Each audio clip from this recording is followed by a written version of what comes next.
Hello, I'm Jonathan Braddick. I'm a Chartered Architect and the Chair of the Plymouth branch of the Royal Institute of British Architects. And I've been asked to talk to you briefly today for about 10 minutes on architects, what architects are, the benefits of using an architect and how you might go about finding the right architect for your project.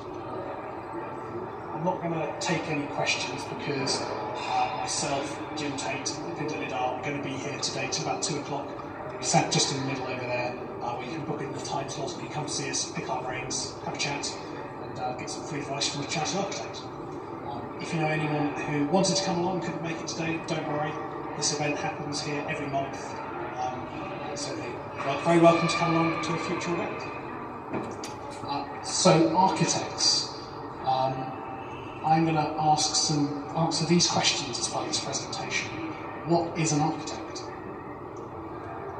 What or who are the Royal Institute of British Architects, also known as the RIBA? What are the benefits of using an RIBA Chartered Architect? And how the RIBA can help you?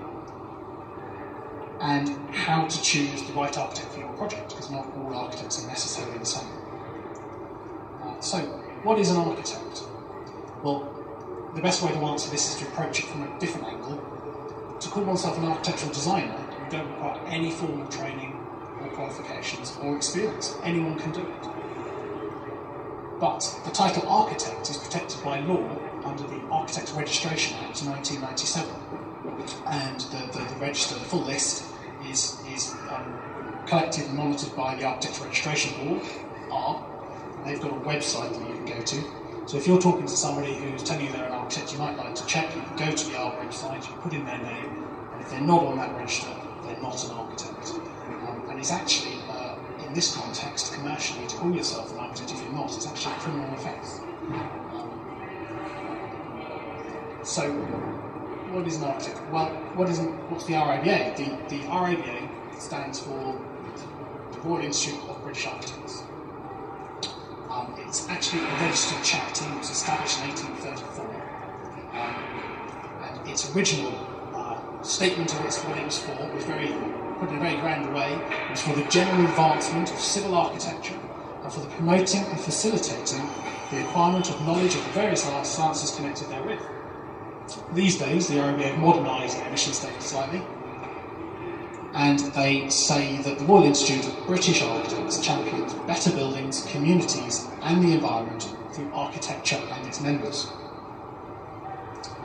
It works with government to improve design quality of public buildings, new homes and communities. An important thing to note is that the RIBA is a charity. It's not funded by the government in any way, so it is truly impartial, and it does a lot of good work, actually itself lobbying government, helping to improve building standards, putting good design back at the heart of planning, and things like that. So, what are the advantages of using an RIBA Chartered Architect? Well, architects, as a misconception, are often thought just to be conceptual designers and very artsy, and that's not the case. They're not just conceptual designers. Architects have to have a high level of technical and legislative knowledge. They have a breadth of expertise that covers all the aspects of the construction process, and that gives a great overview to the entire process, which can actually, very early on in the process, help to make decisions that can save time and avoid any potential pitfalls later on.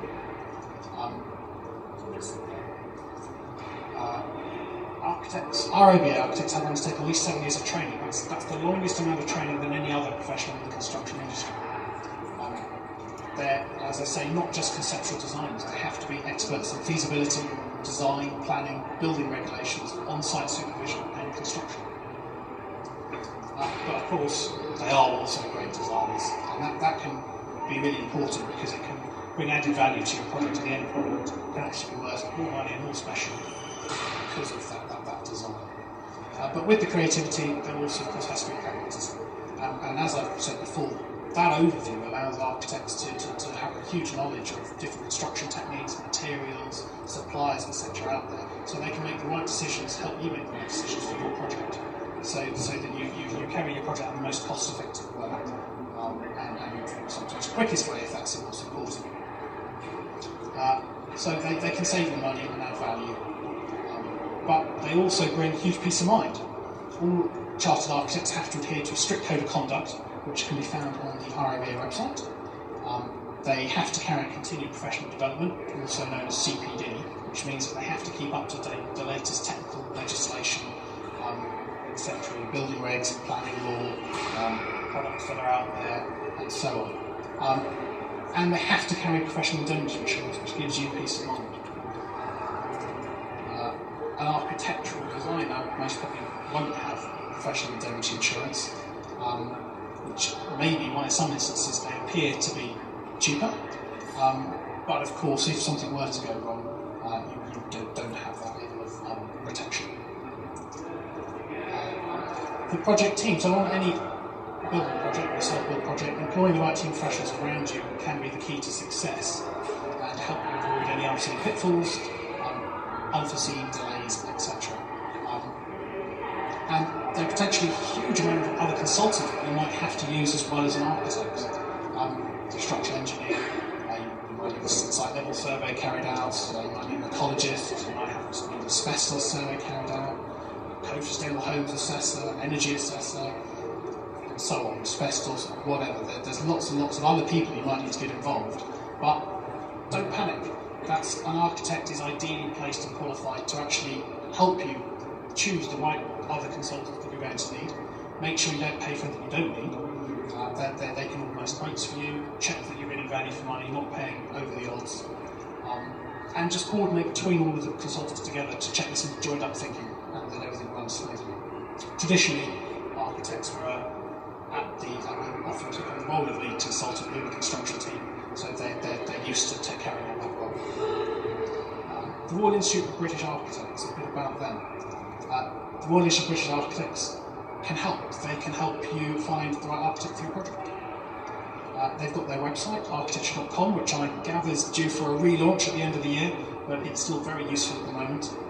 And it has an online directory of practices where you can search for an architect based on lots of different criteria, be it geography, size of practice, project type, whatever, lots of different search criteria. They also, if you prefer, you can ring the client services team directly. There's a number on the website and you can talk to somebody and they'll listen to you, find out about your project and help you choose the right architect and give you a selection of 3 or 4 whom you can then contact yourself and interview and decide who you'd like to work with. Also, the client services team in the RIBA can give you a description of the architect skills and specialisms, so you can make sure you're getting somebody who's used to carrying out a project of the type that you want to carry out.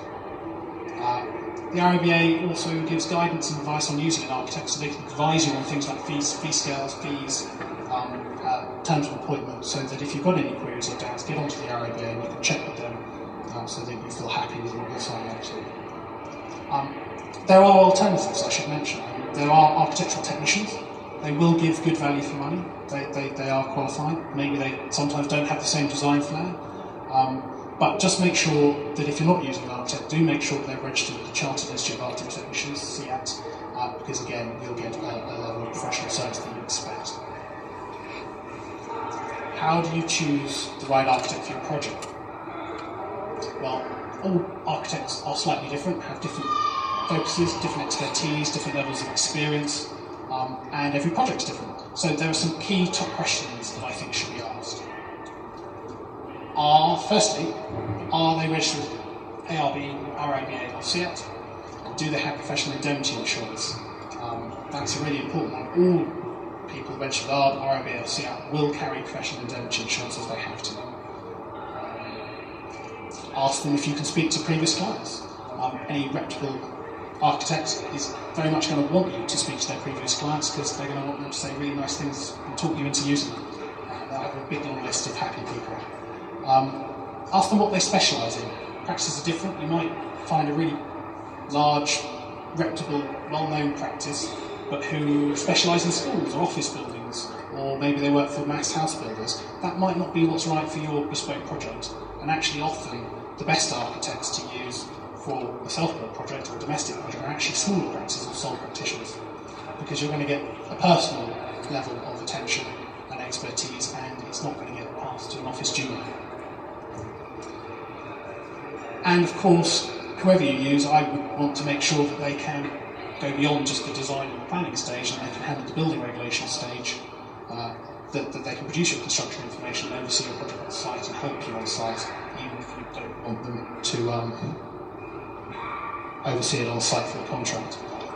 Because it's a massive financial investment, and do you really want to appoint someone who might design your lovely building that actually isn't cost effective? Maybe actually it's got some construction issues that can't be built, or as I say, it's not cost effective, or maybe it won't comply with building regs. So an architect will always be able to carry out all of those processes for you. It's that overview, even if you don't want to use them for those other stages, because they have that knowledge and that breadth of experience. When they're designing you something, they're making the right, helping you make the right decisions and come up with the right design. And lastly, and I think most importantly, choose an architect that you like. It's a very personal thing, doing your own self-built project, and you've got to get on with the architect you're going to work with.